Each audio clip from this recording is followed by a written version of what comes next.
All right, so we're back with Julian talking about Locksport, and we're still using that lockpickworks.com beginner kit. And as we were looking at it, how many were in there? 15. This is a 15-piece kit. 15-piece kit in a collection for $34.99. And what were you saying? A normal, like a, what'd you say? I was saying you could find a cheap 8 to 10-piece kit online for maybe $20 if you're looking at the same quality that we have here.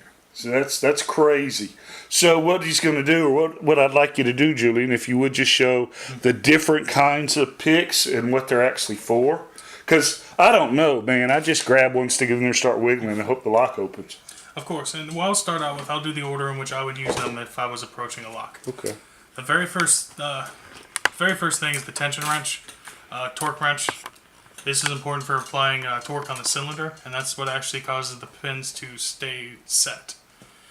I would use the torque wrench, and then I would start off with what's called the City or Skyline pick. So called because it looks a little bit like a skyline of a city.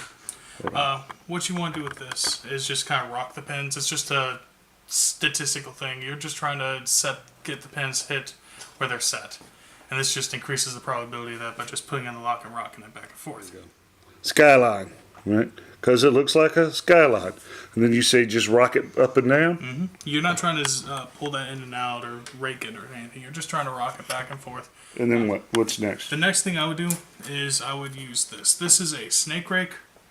Alright? So named because it just kind of looks like a snake. And what you do with this is one of the ones that you actually want to sit there and move back and forth, up and down, side to side, inside the lock, trying to get the pins to set. If this doesn't work, I'm going to go to this because it's just a little bit more finesse to it. Okay.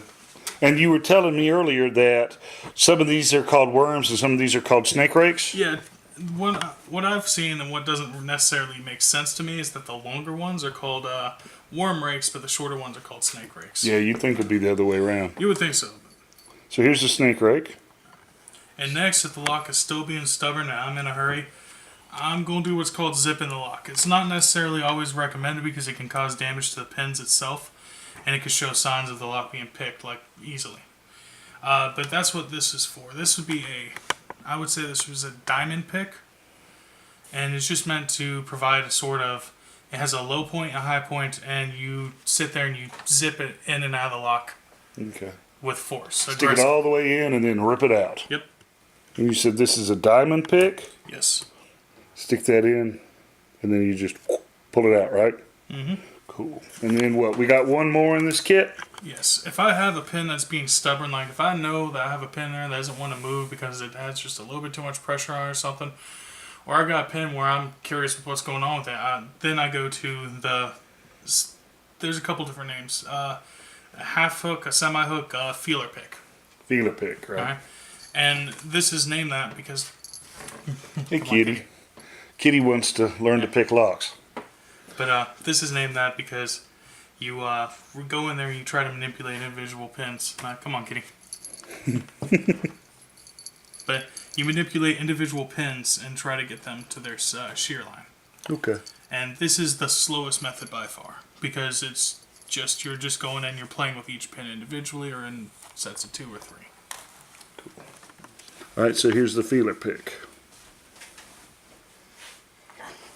So the beginner kit has just what, a bunch of different variations of that? Yeah, there's the thing you'll find with lockpick sets is you'll have your basics here. Like this would be like your 4 basics. Okay.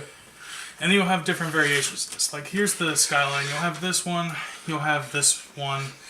And you'll have something that's kind of in between that and like a rake. You'll have different variations of the same idea, basically. Because locks are different. Not every lock responds to the same pick as it would as another lock would. And then there's preferences too, right? Yeah, of course, there's personal preferences.